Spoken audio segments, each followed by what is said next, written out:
It's a very great pleasure to welcome everybody here. I'm Jonathan Mickey. For those who don't know, I'm president of the college, so it's great to have you all here with us. And it's a particular pleasure to be able to introduce our speaker for this evening, Lord Bilimoria. Most of you will know that Lord Bilimoria wears various hats, all with aplomb. The most important, of course, being a fellow of Kellogg College, but also, along the way, having created Cobra beer. Now, Lord Bilimoria is going to talk about how he did that for 45 minutes or so and allow some time for questions and discussion. We can then continue questions over drinks the other side of the lawn. Ordinarily, we're pretty limited to just some bubbly, but I suspect tonight there might be some Cobra beer over there as well. So, and the final thing I'll say before handing over is just to thank Lord Bilimoria for his generosity to the college and the students. He's very kindly given all sorts of tours around the House of Lords, etc. And also, for those of you who signed up for the Kellogg College Ball, I think you'll discover that he's been particularly generous this year with Cobra beer as well. So, Lord Bilimoria. Thank you. Thank you very much. Thank you. Thank you very much, Jonathan. It's a great pleasure to be back at Kellogg and a real privilege to be the Bynum Tudor Fellow. It means a huge amount to me, and I'm so enjoying the fellowship, being here as well as with the students who've come every term to Parliament, where we've been able to show you around Parliament and then have a discussion in one of the committee rooms about just about everything, really, including Brexit. And it's been very, very informative, and I've learned a great deal as well. And what I've really appreciated, and we perhaps take for granted, is this is a very special college. In those groups that have come around of just over 20 students each term, it's amazing the breadth and depth of subjects that everyone is studying and the number of countries that they come from. Truly international and inspirational. And this talk that I'm delivering is about the business and is about lessons learned from building a consumer brand from scratch. And I will start with the Duke of Wellington's motto, "Fortune favours the brave, fortune favours the bold." I was in Apsley House the other day. Older daughter went to Wellington College, and there we were in this #1 London, and there was a dining room there where he would have his Waterloo banquets, and this was his motto. And in fact, just today I was showing somebody the famous painting in the House of Lords by Maclise at the end of the Battle of Waterloo, with Duke of Wellington shaking hands with Marshal Blucher from Germany, and people forget it was actually an Allied victory, not just Duke of Wellington against Napoleon, and that was his motto. And the title, of course, of the talk is "Fortune Favours the Bold." Professor Clay Christensen gave the final lecture when I completed my course through executive education to become an alumnus of the Harvard Business School. And he gave the most brilliant talk that I wish I'd heard much earlier in my life. And he's any of you here heard of Professor Christensen? Anyone heard him speak? Yeah, Jonathan, yes, Jonathan knows. Brilliant man. I mean, a great business thinker, author, leader. And he walked into this lecture, 6'8", and then apologized and said, "I'm really sorry. This is my first big lecture. 2 sections, so there were 200 of us almost in that lecture room. Please apologize. I've been very ill. I had cancer, beat the cancer, then I got a stroke. I've actually recovered from the stroke. It hasn't affected my movements," he said, "as you can see, but it's affected my mind. And when I speak, I sometimes cannot find the words that I want to say."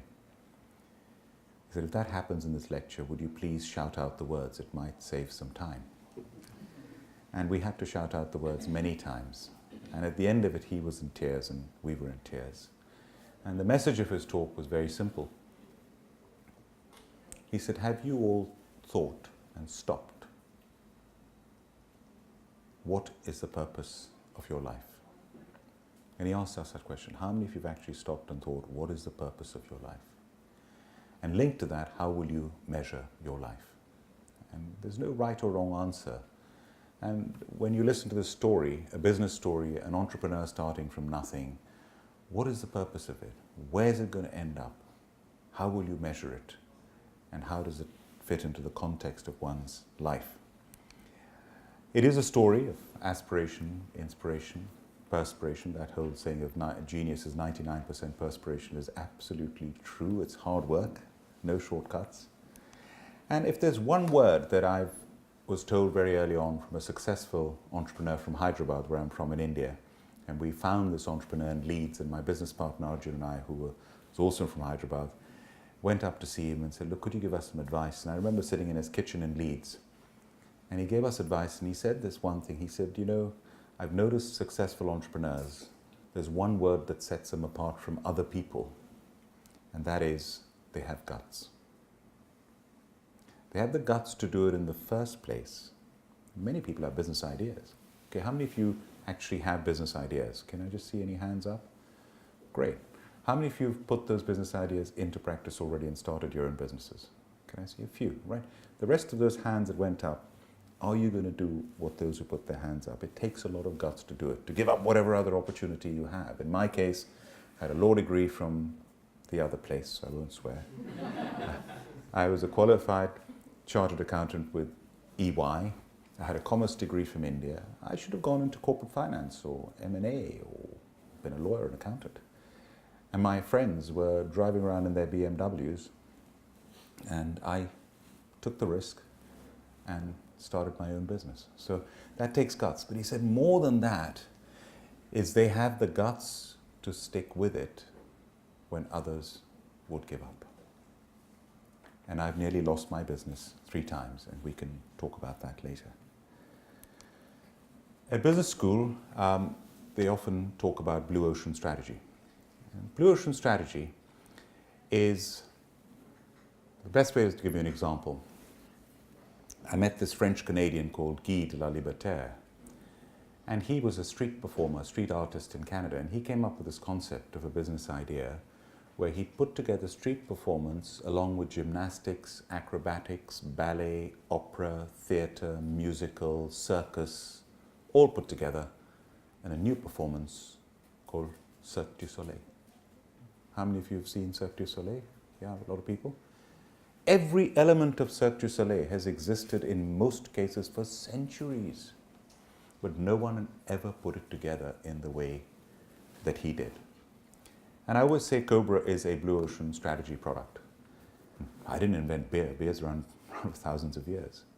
But it was while I was at university at the other place that I was very dissatisfied with the lagers that I was drinking in the pubs. And I found them very cold, yes. Refreshing, no. They were too gassy. They were too fizzy.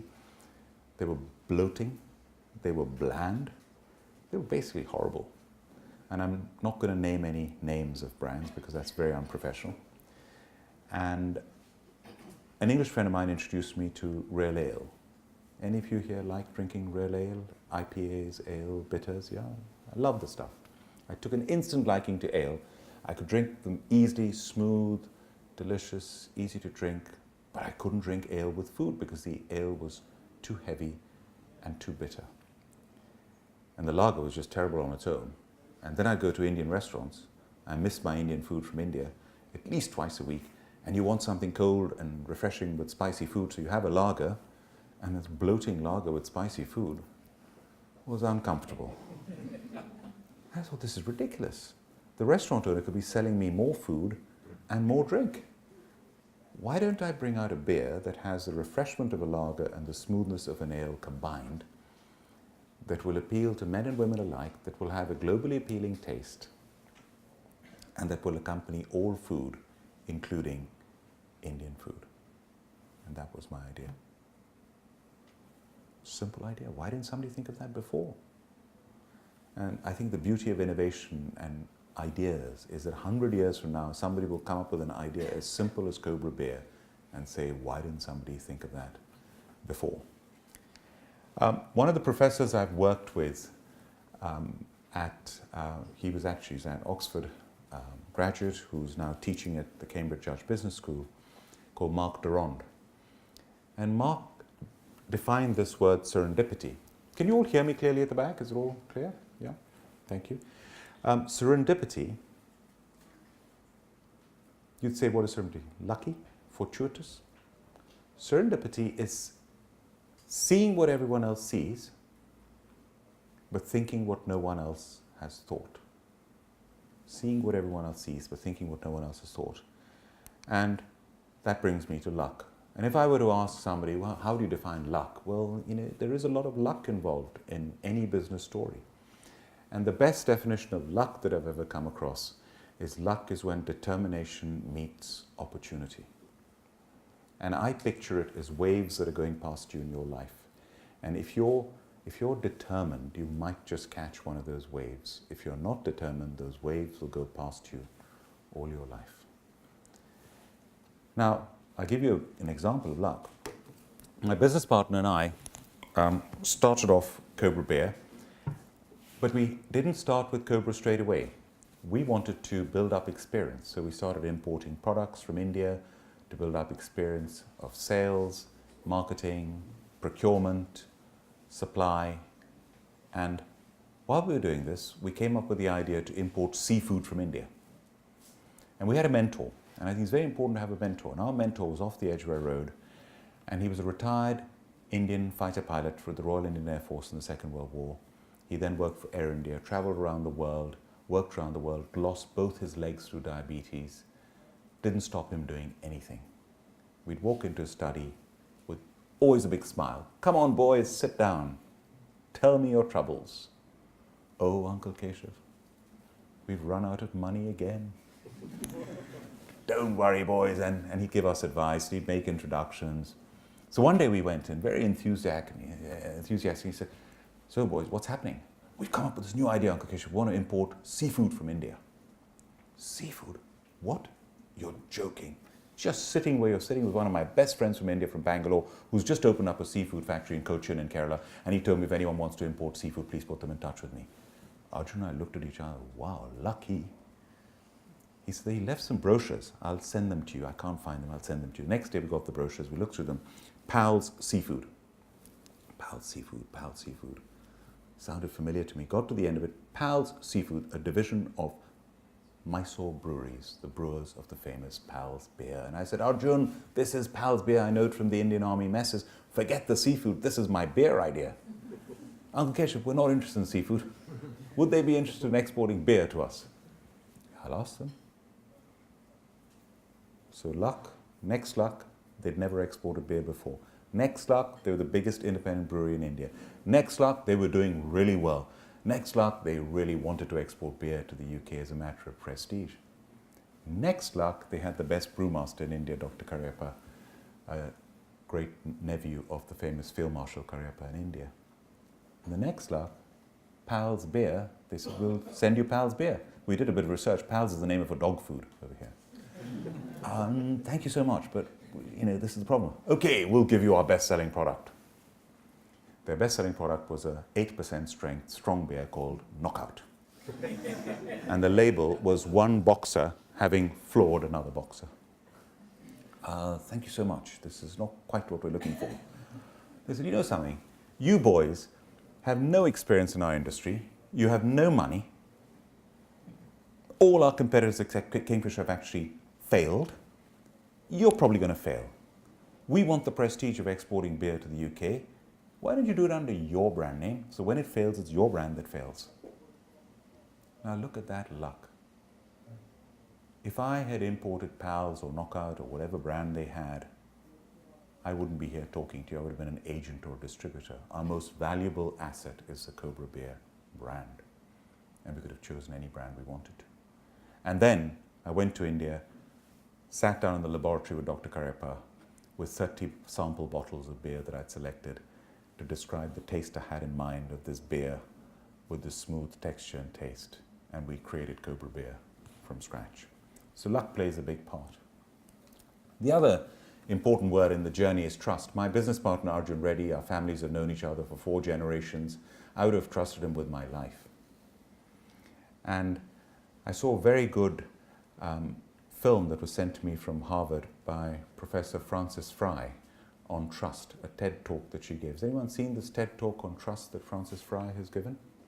Okay, it's worth seeing, where she talks about what is trust, what makes trust, and the communication of trust, the clarity of trust, and the logic of trust, the empathy of trust. And to me, sitting watching the knockout derby in Bangalore, I had one of the biggest industrialists in Bangalore sitting next to me. And he said, "Young man, you're starting off on a journey. Remember, empires are built on trust.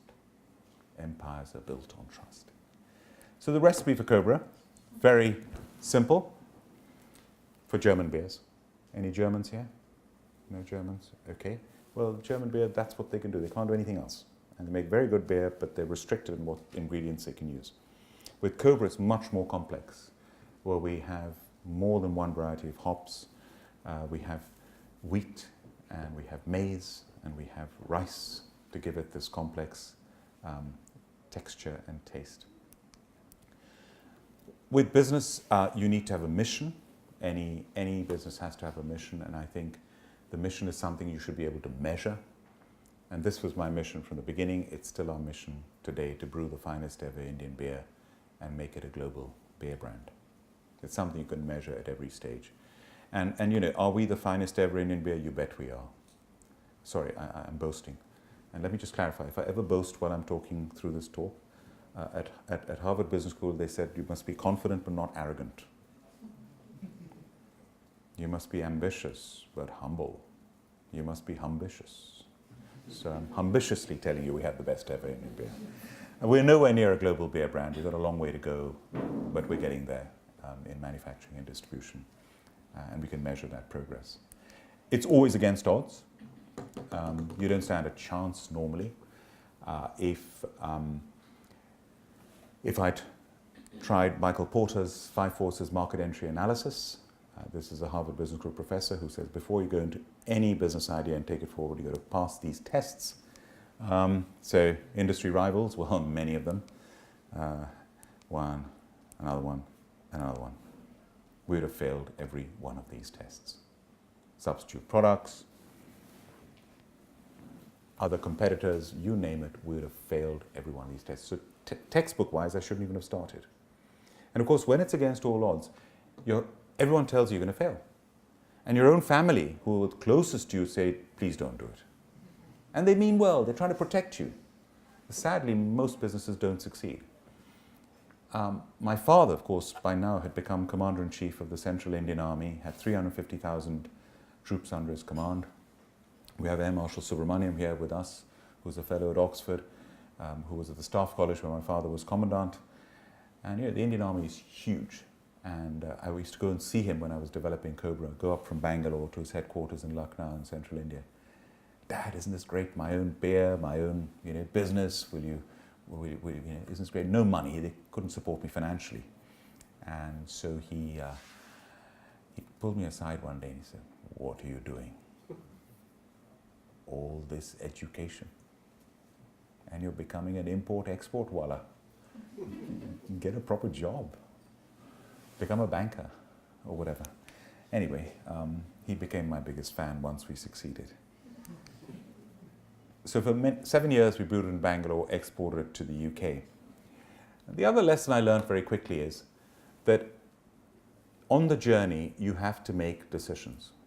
And you think about this in life, there are so many that you talk about these sliding door moments, where you meet someone or not, you make a decision, you go one way, you succeed, the other way you fail, the fork in the road, which way do you go?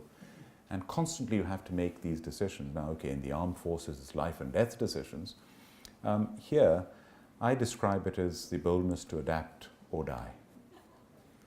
And the best example of this was 6 years into it, the beer just hadn't taken off. It was growing well and steadily, but it just hadn't taken off. My business partner, Arjun, said, I've had enough of the British weather, I'm going. This plane is never going to take off. We're still the best of friends, by the way. He left. He's now in the States. I stayed on. I built a team. Within 1 year, our sales doubled. Not because my partner left. The sales doubled. Okay? Just investment team, marketing, all came together. And then the problems of importing Cobra from India quadrupled. Containers getting stuck, quality problems, the brewery couldn't cope. It's really complex recipe. And we said, what do we do? All these problems, customers returning product, unhappy consumers, distributors. So we went to our distributor and said, look, we're going to have to brew under license in the UK like everybody else. You do that, you're finished. You're an imported beer. Cobra is successful as an imported beer. We will stop buying from you. What do you do when you're stuck between a rock and a hard place? So we remembered very early on from our restaurateurs that they always put their consumers first. We used to go around to a lot of the restaurants, and many of them would say, try this, really extra smooth, great beer. Sorry, we don't drink. For religious reasons, a lot of the restaurateurs didn't drink. They said, look, don't worry about us. If your beer's so good, we'll try it with our regular customers. If it's really good, we'll put in our order. If our wider customers like it, we'll reorder. And I remember they always put their customers first. So I said, distributors are saying this, let's ask the consumers. And we did a survey with thousands and thousands of consumers. And we asked them about what's important to you about Cobra. Is it the extra smooth taste? Is it the fact that it's imported from India? Is it the authentic Indian recipe? Is it the fact that it's a premium beer?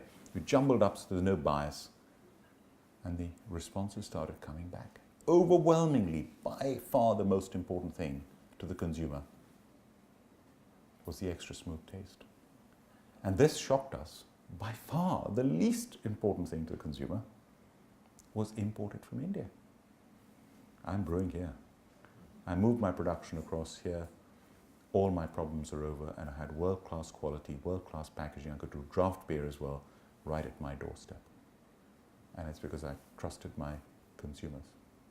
How many of you love curry and eat curry regularly? Can I just see? Indian food, yeah? Everyone? Yeah? Do you expect it to be cooked in Delhi and flown over here?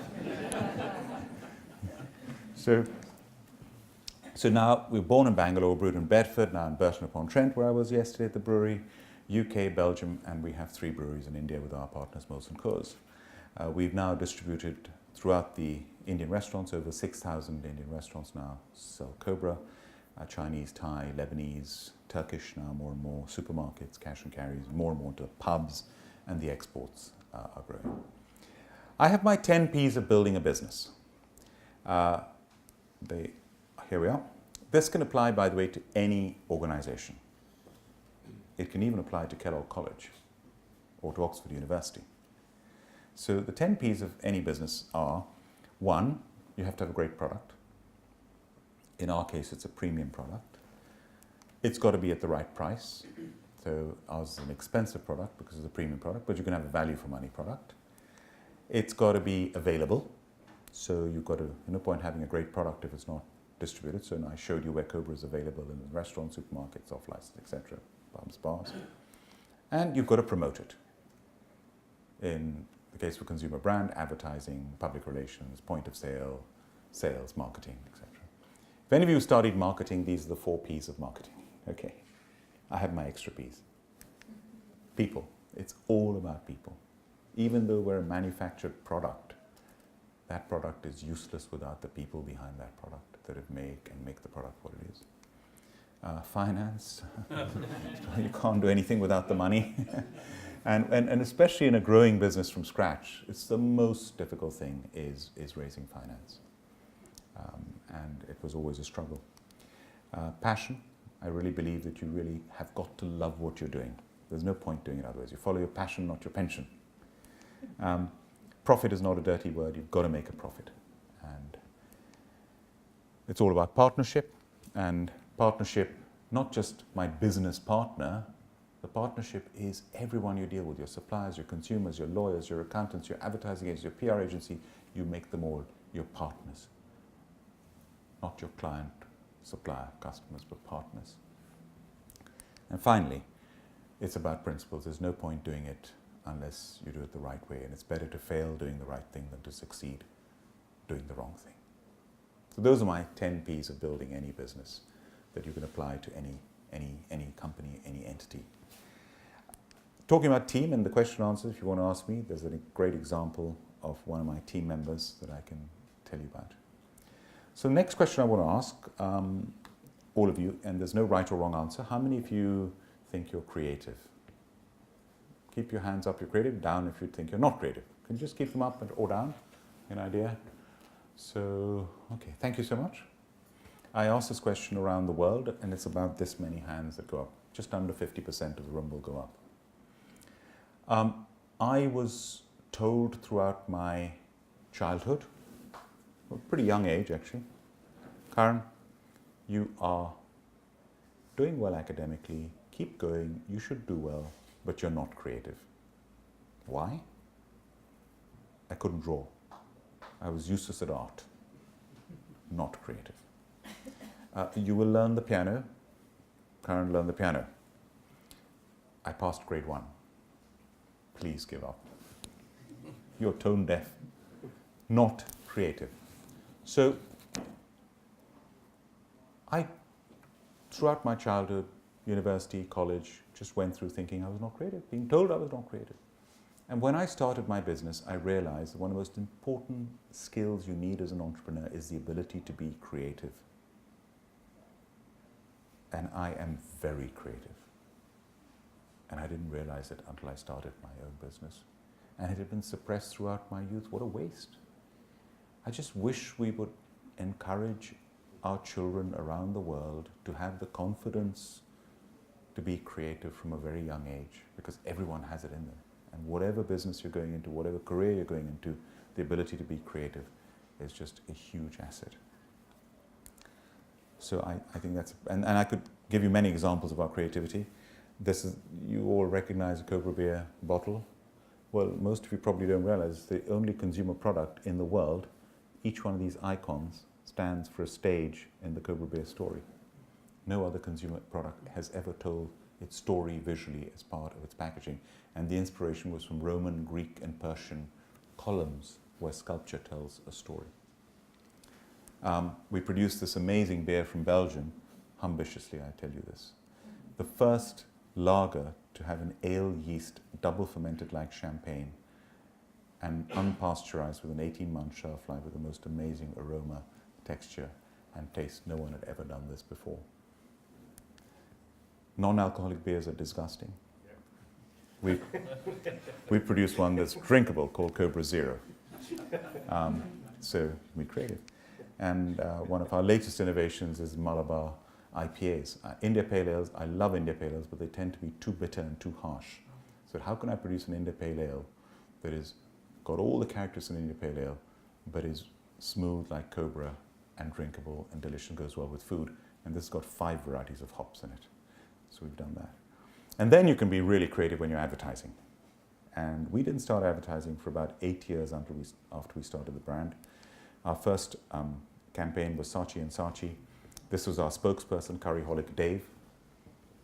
My name's Dave and I'm a Curryholic.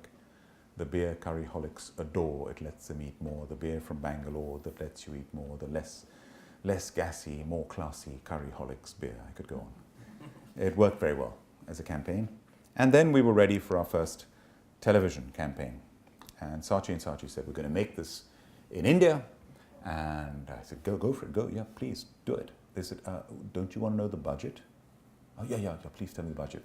Luckily, I was sitting down. $1 million just to make the television campaign. And this is years ago when we were a small company. I said, come on, you must be joking. No, Guinness or Stella. We have to fly everything out, bring everyone back. Of course it's going to cost you $1 million. Okay, you're a small company. While we're out there, we'll make 2 commercials for you. 2 for the price of 1. I said, wow, this is really generous of you. Have you maybe thought that India, Bollywood makes more films than Hollywood? Oh, we hadn't thought of that. Highly developed commercial advertising industry. Why don't you use Indian resource? No, the quality won't be good enough. I said, leave that to us. We found the best production company, best director. 2 people flew out from Saatchi and Saatchi. And I hope this plays.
So that's one of the two commercials, and it was a great success.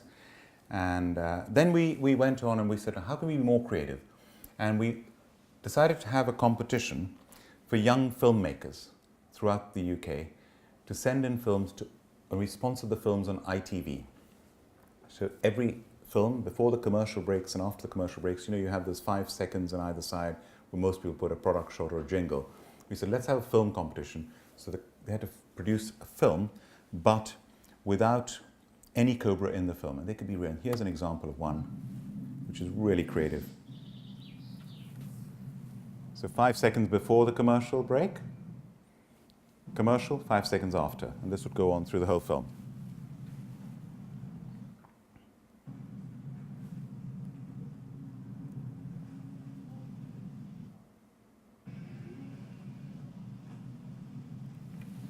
And the branding's below.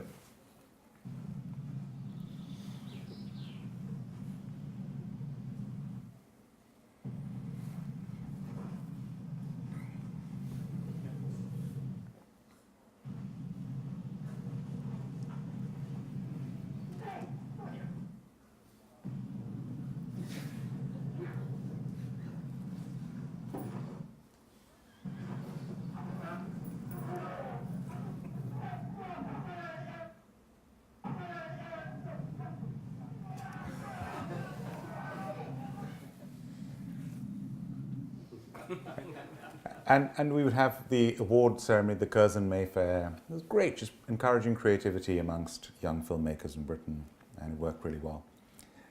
We've won ambitiously 94 gold medals. I'm going to Valencia later this week for the Mon Selection Awards, so fingers crossed we cross 100, which would be great. And 3 times I've nearly lost my business. Each one of the times was very different. First time was in 1998 when we published a magazine called Tandoori, which I was the publisher of. And this used to go out as a trade magazine to all the Indian restaurants. There wasn't one before. It allowed us to advertise and communicate about Cobra, but everyone else could advertise. Other beer brands could advertise, rice brands, provided information to restaurants. Great success, except one day the editor of the magazine wrote an article about service in Indian restaurants that really upset the restaurants because he criticized the service in a not good way at all. Restaurants got very upset, and it's a free circulation magazine, and then they said, right, one of the owners of the magazine, the publisher, is Bilimoria, owner of Cobra Beer, will boycott Cobra Beer. So with no fault of ours or our team, we had a boycott on our hands. We'd expanded around the country. We had depots, warehouses, vans, salespeople. We had to cut to survive. I went down in those days from 120 people down to 17. It was horrible. We had to survive. And we then went round to the restaurants trying to convince them that we were innocent and we would not harm our own customers. It took us 1 year. And finally, the boycott was lifted and we survived. Our sales, which were growing at 70% a year until then, the sales dropped growth, but they didn't go into decline, they went to 3%, declined, and we survived. And after that, we accelerated again to beyond 50%. Fast forward, 2008, I built a new team. We found an investor. Investor said, I can't put any more money in. You're growing very rapidly. And we found the biggest drinks company in the world. And they said, we'll put in £30 million that you need at a valuation of £100 million. We'll take a 30% stake in your company. And we'll put in 1 director. Our teams will integrate. And in 5 years' time, you'll have to sell the company to us. And very difficult decision to make, and it was such a good deal with the biggest drinks company in the world at that time, we decided to do it. Everything was done, due diligence carried out. I was abroad in August. Our teams had started integrating. All I had to do was sign the contract, and the chief executive had to come back and sign the contract. And I got a call from the chief executive at the end of August 2008 saying, we're getting cold feet. We don't want to do the deal anymore. I said, what? No, nothing wrong. No due diligence, all fine. Everything's fine. We're just getting cold feet. We just don't want to do it. We'd run out of money then because we'd stopped raising money. We were still growing. I had a plan B. I managed to raise money from an Indian bank at short notice, and it saved the company. This was 2 weeks before Lehman's went bust and the financial crisis hit the world. So now, with hindsight, we realize why they were getting cold feet. The Indian bank told us if this had happened, if they'd backed out, the investor had backed out after Lehman's had gone bust, they would not have lent me the money and we would have probably gone bust. Luck, plan B, we survived. And then the Great Recession, financial crisis and Great Recession, and our main investor at the time said, put the company up for sale. And in the worst climate ever, we had to sell our company and keep growing, and we were running out of cash the whole time.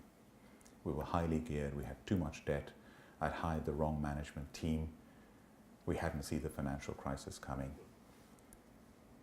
And there's a saying that good judgment comes from experience, and experience comes from bad judgment. So there's no shortcut to making the mistakes, and this was one mistake after another that I'd made. I had to take the responsibility. We couldn't find anyone to buy the business. And in March of 2009, Molson Coors, one of the largest brewers in the world, came and said, we're very interested, but we don't want to buy you. We actually want to form a joint venture with you. And we formed a joint venture with Molson Coors under the most trying circumstances in May 2009, 9 years ago. And at the last minute, one of our creditors tried to put us into administration and Molson Coors walked away. And we managed to get them back on board and we went through a painful restructuring. We had to bid for the company, Molson Coors and Cobra, as a joint venture. And we managed to win the bid and save the company. And we survived. And now 9 years on, we have the joint venture worldwide and we have the Cobra Beer partnership in India as well. We can talk more about that in the question and answers. We have culture was important with the joint venture, shared values were important with the joint venture, integrity was very important with the joint venture. And the three things that saw us through each of these three crises were different. You've seen the crisis, each one was different. A magazine crisis, an investor pulling out, recession, financial crisis. But the things that saw us through each time were exactly the same each time. One, having a really strong brand. Two, the support of your team and your family. My wife I met 1 year after I started Cobra. She stood by me through all the ups and downs all these years. People like Samson, whose photograph I showed you, stood by me throughout. And then the third thing that saw us through our crisis was this word, integrity. And just today I was talking to somebody from Magdalen College, Cambridge, and the master of Magdalen College, Cambridge is Lord Williams, Rowan Williams, who was the Archbishop of Canterbury. And I'm a Zoroastrian Parsi, one of the smallest communities in the world, and I'm the patron of the Parsis in the UK.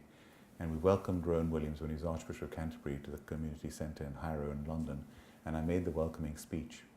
And then he made a speech and he said, Lord Bilimoria has used the word integrity twice in his speech in the Zoroastrian Parsi community, renowned for their integrity. He said the word integrity comes from the Latin and Greek words integer, integrum, which mean wholeness. You cannot practice integrity if you're fragmented in front of the light. You can practice integrity if you're whole and complete as an individual, as an entity. And I've never forgotten that. Partnership with the community is very important. This corny, not just what you do, but how you do it, not just being the best in the world, but best for the world. We formed the Cobra Foundation, and we're one of the few companies in this country that actually has its own foundation. We give free beer for charitable events on a regular basis to help with fundraising. We've supported hundreds of charities from Macmillan's Cancer to the Army Benevolent Fund. I could go on. And one of the projects that we do with Cobra Foundation, we produce this water, Cobra Foundation Blue Water, which is supplied to approaching 1,000 Indian restaurants around the country. And the catch here is the distributors buy the water at the normal price, they sell it to the restaurants at the normal price, restaurants sell it to the consumers at the normal price, and then what happens is the profits that we make from this water, 100% of the profits we give to WaterAid for sanitation and clean water, saving lives in South Asia. And we've already approaching £100,000 soon that we will have raised through this in just 3 years 100% to water aid, which is just wonderful to be able to do that. So before I conclude, I just want to touch on leadership. I'm speaking about entrepreneurship, but actually it's about leadership as well. And I would sum up the two attitudes to leadership. One is the fear of pain is greater than the pleasure of gain. Another way of putting it is you play not to lose, which you could argue is a sort of big company mentality or bureaucratic mentality. Or you have the entrepreneurial attitude where you play to win. And it is a huge difference. I see it every day in dealing with large organizations where the first reaction is, why should I not do this? Not how can I do it? The next reaction is, let me plan to do it, not do it today. So the pace, the spark, the entrepreneurial spark is very different style to playing not to lose. When you talk about values-based leadership, I just want to mention a few things here with Mahatma Gandhi's right versus might. I went to his ashram in Ahmedabad, and there you had, when he went on his marches, he took on the biggest empire of the modern era. Please note I said modern era. The Persian Empire was the biggest the world has ever known. But, and his whole motto was right versus might. And the Magna Carta and Cyrus Cylinder. Just today I was showing somebody in the House of Lords a copy of the Salisbury Magna Carta. In 2015, for the 800th anniversary, we had all four originals of the Magna Carta, two from British Library, one from Lincoln Cathedral, one from Salisbury Cathedral, in the robing room in the House of Lords for one day. And the significance of it was huge. And I held an event to compare the Magna Carta with Cyrus's Cylinder, the Emperor Cyrus's Cylinder from the 6th century BC. That was the first document of human rights, Cyrus's Cylinder. And Magna Carta we treat as the modern equivalent, when I say modern, 800 years old, of human rights. And the big difference between the two, Magna Carta was forced upon a very bad king who tried to renege on it, King John, straight away, whereas Cyrus's Cylinder was a magnanimous king, Cyrus the Great. If you remember, who allowed the Jewish community to go back to their homeland, who allowed people to practice whatever religion they wanted to in his empire. And talking about that, Desmond Tutu, who was one of my predecessors here as a Bynum Tudor Fellow and called the Arch in Cape Town, and who's a fellow of my college in the other place, and we address each other as fellow.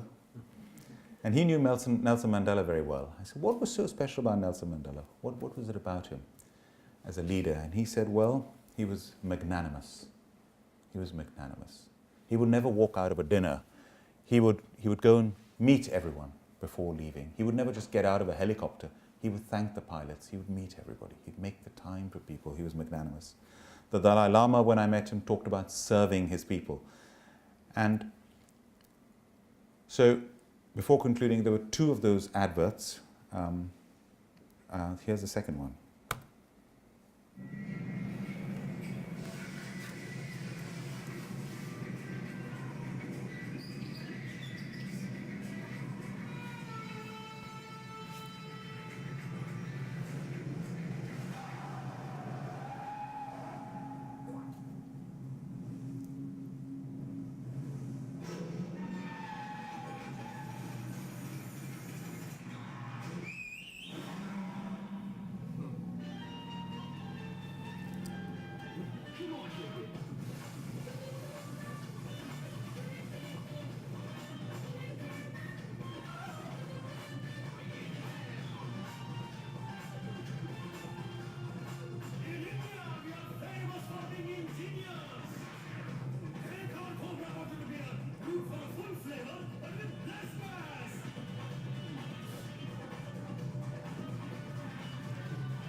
I spoke about my 10 P's of business. There's also what makes an extraordinary brand. And there are 6 criteria for an extraordinary brand. And again, you can apply this to Kellogg College. You can apply this to Oxford University. You can apply this to anything. Does it tell a compelling story based on an undeniable brand truth? In our case, it's that extra smooth taste and texture that sets apart Cobra that's been key to our success. The example here is Guinness. Does an extraordinary man live and refuse to compromise on their principles? No shortcuts. Have an instantly recognizable and iconic look. The example here is Absolute Vodka. Deliver a unique, relevant and consistent experience. We produce hundreds of millions of beer bottles a year. You expect as a consumer each one to taste exactly the same, although it's a natural process with natural ingredients. Inspire people to become loyal brand champions. This is the most important, that people will seek your brand out. People are proud of the brand. People are disappointed when it's not available. And finally, extraordinary brands deliver extraordinary profits.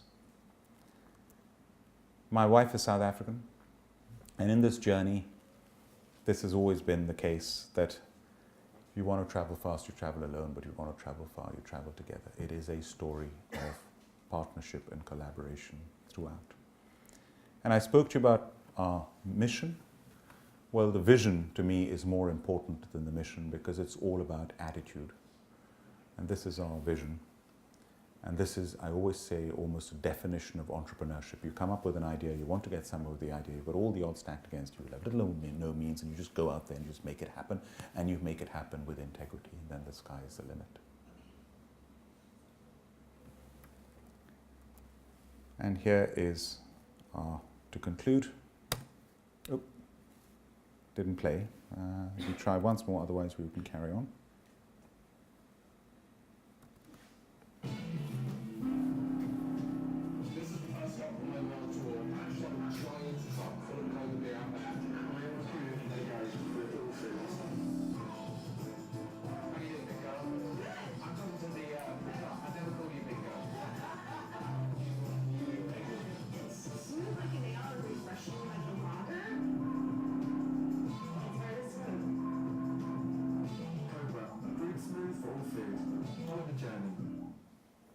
Thank you very much. Thank you.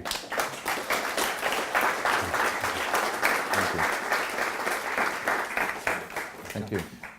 Well, thank you so much, Lord Bilimoria, for a fantastically thoughtful and profound talk, and couldn't be more appropriate for Kellogg College. And we have got a few minutes for questions, so can I open it up? Yeah. I'll reiterate what Jonathan said. Thank you for a wonderful journey. Thank you. Through your life and your family. It's fantastic. Simple question, I may have missed it, because you mentioned PAL, which probably wasn't a great name for a beer, now the Knockout, but how did you come to pick Cobra as the brand name? Now, you know something? That was my question. Okay. There must be some stories about it, but I don't know. It's very deliberate that I didn't mention the talk, because I know anywhere in the world in the Q&A I will be asked that question. Thank you. And so thank you. So actually, it's one of the biggest mistakes we made. No. I'll explain. When we could have chosen, when the brewery said you can choose any name, my partner and I literally brainstormed, we went through, got advice from people, went through hundreds of names, and we actually chose the name Panther, as in leopard. And before I went out to India to develop the beer, I took the artwork of the Panther beer. I can picture it now talking to you. It was the eye of a black panther, designed here in the UK. I handed it into the printers. The printer said, leave it with us, you focus on developing the beer. Yeah. Quite frankly, I forgot about the brand name and the label and the artwork, and I just focused on the beer. 2 weeks before the beer was about to be shipped, it was maturing in the tanks, and everything organized, ready to ship. My partner, who was holding the fort in London, called me up. It was an evening in Bangalore. He said, Karan, I'm having a problem. I'm trying to pre-sell the beer to the distributors, but they don't want to buy it. I said, why not? They don't like the name Panther. I said, why? He said, I don't know. I said, who cares? Just sell it to them. I said, Karan, I can't sell it. They don't like the name Panther. So this went on for a while. Who cares what they think? Well, actually, he said, what about, there were other names. I remember we went through hundreds of names. It was a second choice name, came very close second. I can't remember it. He said, I've already looked at the list, it was Cobra. I said, yeah, I remember Cobra. I said, I tell you what, you go and ask them if they'll buy it if it's called Cobra. I'll go to the printers to see if they've printed the labels. Next morning on the way to the brewery, rushed the printers, and the only time in my life I was hoping something was not done. Normally you're rushing to get things done. Have you printed those Panther beer labels? No, we're waiting for the brewery. Don't print them. Within 24 hours, my partner called me back. and said they love Cobra. So I phoned my brother, now they're in Hyderabad. He had his own ad agency. I said, I need your help. Got on a plane to Hyderabad and we designed the Cobra Bay label from scratch. It's the best thing I did. And the lesson I learned is, as an entrepreneur, you come up with the ideas, but don't go forward without checking it with your customers and your consumers. And the name, Cobra, how many of you like the name Cobra? Can I just see? Yeah, it's worked out. It's a great name. It's short, it's sharp, it's punchy, it's memorable. It takes you to India without doing it in an obvious way like Maharaja or something like that. And the best thing about it is, we were about to celebrate our 25th anniversary a couple of years ago. Big plans for 25th anniversary. We did some surveys with consumers. They said, what? We thought Cobra was 125 years old. So we didn't celebrate our 25th anniversary. I used to meet people when I started Cobra, the beginning, retired old British Army officers. I remember Cobra in India before the war. Delicious beer. Didn't exist. Thank you for your question. Thank you. Yes.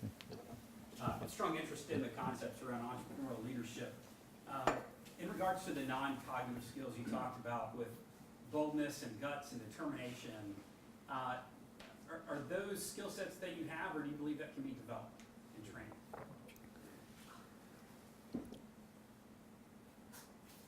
These are, I believe, skill sets that anyone can learn. Some people will have it more naturally in them than others.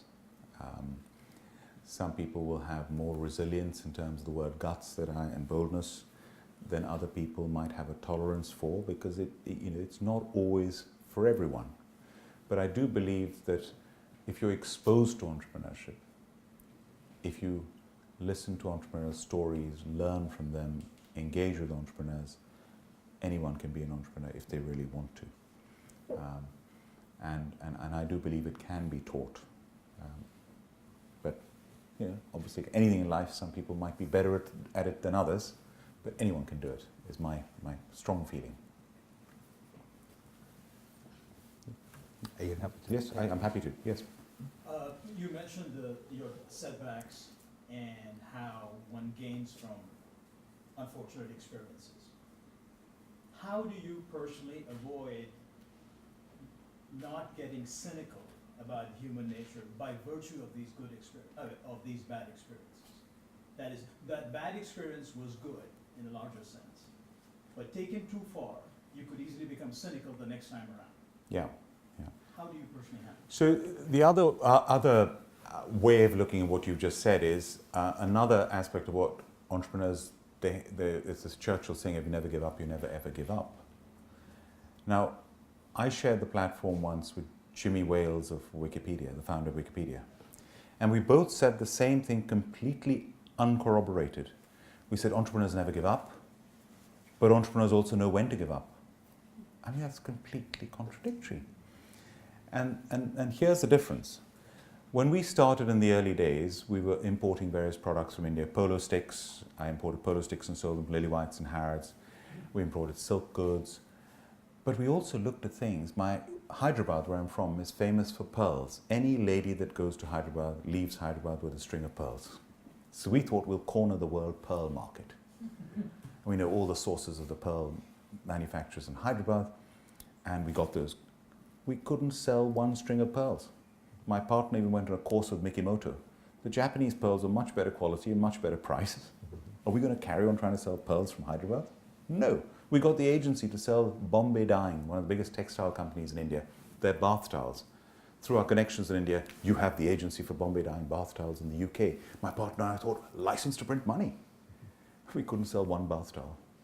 The Portuguese towels were much better quality, right next door in Portugal, much better price, next door less freight.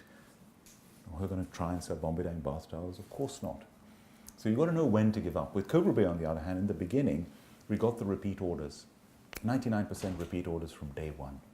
That gave us the confidence to extrapolate that into a global beer brand one day, and then whatever the obstacles, you believe in that end game and you never give up. And even now, I just feel as I'm in a very small part of this journey of making Cobra a truly global beer brand, and I'll never give up. Yes? Come to you. I understand from your appearances in the House of Lords that you're not too happy with the country's decision question is this. Do you think your story could be repeated from the UK in a post-Brexit world? Right. Before I answer that question, if you all had a choice to remain in the European Union, how many of you would remain in the European Union? Can I just see a show of hands? Well, it's fewer than I thought. Normally it's about 90%, but anyway. So my answer to your question is entrepreneurs will try and make a success whatever the environment, because you have this ability to adapt or die. This never give up attitude, the boldness, the guts. So I started when there was a recession on. It was horrible. Raising money, interest rates were 15%. Now they're 0.5%. So you can, as an entrepreneur, do it against all the odds, regardless of the environment. So I'm absolutely categoric that leaving the European Union will damage Britain in every aspect. And I think that we will all suffer as consumers and as businesses if we leave the European Union. But then it depends on what basis we leave the European Union. If we leave the European Union by staying within the equivalent of the European Economic Area and the Customs Union, then it's, from a business point of view, it's as good as remaining. That won't be so harmful. If we crash out of the European Union on WTO rules, that will be disastrous. And that will hit us in every way. Every business will suffer. So that's my view. I could give you a much longer answer, but I think we will survive, and the country will survive, however bad it is, because Britain's a pretty resilient country. But why put yourself through that pain when there's an option to remain? And I think that's still very much an option that's on the cards. My personal view is that more and more is being revealed that Brexit on balance is not as good for the country as remaining. Europe is not perfect, but on balance it's better for the country to remain in every way. And when people are given the choice, as I think they should be, you voted to leave on a very narrow basis, 52-48. Democratically, the government has accepted it. We've done our best to negotiate. This is the best deal we've got, or no deal. Are you happy to leave on that basis? To me, that is being truly respectful of democracy, let alone giving the 2 years, more than 2 years worth of youngsters who didn't have a vote then, whose future it is, who should have a say in it, in my view. Yes, was there a question there? I'll come to you. Thank you for the presentation. Can I ask, so you did this in the 90s, if you were to do this, if you were to start this for your company today, what would you do different? It's a very good question, because if you look at it now, the biggest difference is the internet. It didn't exist when I started. I would do mail shots. Do you know what it's like doing a mail shot to thousands of restaurants? Stuffing envelopes, sticking stamps, the cost, the time, and most people put it in the bin. We went through those. Now it's just so much easier. And the internet's only really been around for 20 years. And it's transformed the way we do business and the ease of doing business. And the barriers to entry of starting up a business are so much easier now. Raising finance. We raise finance for lots of different sources. Now you have things like crowdfunding. They're fantastic. We were trying to get consumers to be more adventurous and to try, if you look at now the way Britain has evolved, I mean, when I came here in the early 80s from India as a student, people would laugh at British food. It was a joke of the world. Today, Britain has the best food in the world. London's the restaurant capital of the world. We have every food of every variety, not just in restaurants, but in the supermarkets to be able to cook, ready cooked, frozen, chilled. It's fantastic. So the consumer wants more choice, more quality. The bar's been raised a lot. And I think if you come up with innovative ideas now, craft beers, all the craft beers that have cropped up, because consumers are ready to try craft beers. Earlier, consumers were not willing to do that. So it's a great environment, exciting. We would be classified as a craft beer today, which is what we are. So I think, yeah, now would have been a great time to start as well. Yes, and I'll come to you at the back. Sort of building off that last point, two quick questions. One, I'm just curious where your biggest markets are, where you're selling the most beers, the UKs, India's, somewhere else. But then sort of building on that point again, you mentioned some of the cool beers that you've done with like the Belgian yeast, Yes. some of the IPAs you're making. Is that to try to capture some of the craft beer market, the trends that are moving into that space, or is it just more of a marketing exercise that maybe drive people who might ordinarily drink craft beer toward, the main Cobra Yeah. beer? Just curious about So our main market by far is the UK, and I see the UK as the most important market for us because what succeeds in the UK, we can amplify around the world, and people respect what succeeds in the UK and in London as well. So that's worked very well for us, and the more successful we are. These innovations are driven by the restless, innovative attitude of our company to come up with a King Cobra product, to come up with a Cobra Malabar. The latest product I've got is King Cobra's 7.5% alcohol by volume. It's strong, like a lot of Belgian beers. I'm bringing out a version of King Cobra that's a lower alcohol, and it's absolutely amazing. I've got a gluten-free Cobra that we're just about to release into the supermarkets now, and it's vegan as well. So there are lots of ways in which we can innovate. And again, it's the challenge to produce a gluten-free beer that tastes exactly the same as your normal Cobra. So there's no end to innovation. And the innovation is, from a strategic point of view, you're not only increasing your geographical, but you're increasing your sectors in terms of restaurants, supermarkets, pubs, bars, but you're also increasing your product diversification as well. So the more you diversify, but with a focus, you're building your brand. Like right at the back there. So just building on your reference to the internet and the changes that has presented, we know we are in a digital marketing environment now as a result. I'm just wondering from a brand management perspective though, do you think there's any change necessary, having built a strong brand over many years and having to change our advertising? Do you think from the brand perspective there's any change necessary as a result of this new, well not new, but the internet environment? Absolutely, and you have to embrace it. The traditional forms of advertising now are still there, and they can still be very effective, but as long as you use it appropriately. But you also have to on the social media side of things work. And things, for example, I've noticed, more and more people are now having in-house. Earlier, advertising was always done by an agency who you partnered with. Your public relations is given to an agency. Now, with the social media side, people are bringing it in-house, and you get a young person straight out of university, and we're just about to hire for the first time ever. And here's Molson Coors, one of the biggest brewers in the world, and in the UK business, which is 2,000 people, multi-billion-pound business, there's never taken an in-house social media person to this day. And with Cobra, we're hiring somebody right now. The advert's out to hire an in-house social media person. So that's how important we think it is, and you've got to embrace it. And it's so powerful, and I think it's a great, exciting tool. And any more? Was there? Yes. So thanks for the presentation. I see it has been a long, successful journey, but were there moments for you personally wherein you might have felt, no, this is not going further, or there was a plan B wherein you thought, if this is not going to work, then I would go into this? So there were many times, I spoke to you about the three main times that I nearly lost the business. There were many other times when we'd run out of money, or, that situation with the adapt or die, do we move the production? That was a big decision to make. There are many times you literally go to bed thinking, how on earth are we going to survive? And you wake up the next morning and you say, I've got a way out of this. So you never give up. So there's always this attitude of never giving up. And as long as you have that belief in what you're doing and in your product, then you don't give up. In terms of what else would I be doing, I think the big advantage is I've got my education behind me, and I'm a professionally qualified chartered accountant. I've got a law degree. I've always got my education to fall back on. And my education, I think, helped me. It's not essential at all. If I've shared the platform with Alan Sugar and Richard Branson, who are both completely uneducated.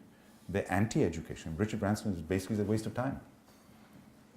So they're hugely successful, so you don't have to be. But I think I'm proud to have my education behind me, and that's a good fallback to have. So I consider that you have been playing to win only. Second question, just an add-on, was anything apart from beer didn't excite you in the entire journey which you thought that you might pick up and build up more? Well, whatever I did, for example, even the magazine that we started, I was always passionate about it. I loved it.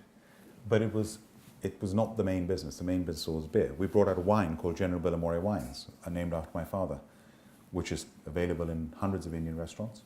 And again, I did that. But again, the beer was the main focus. And then, by the way, other entrepreneurs, lots of friends of mine who are what we call serial entrepreneurs. So they'll build a business with a view within 5 years to selling it on. Right, There's one more here. should we take the last question? Yeah, maybe and this then- will be the last. Okay. Actually, one up there and then there's one at the back. Okay. What speaking to, you can take your pick. The first one was, you talked about product being the most important and how you invested in it when you created the first one. Yeah. Now that you've grown so large, etc., what is the role that you play and how do you get maybe your team to make sure that the product is really awesome? Yes. The second question is, what keeps you awake at night with reference to building the Cobra business?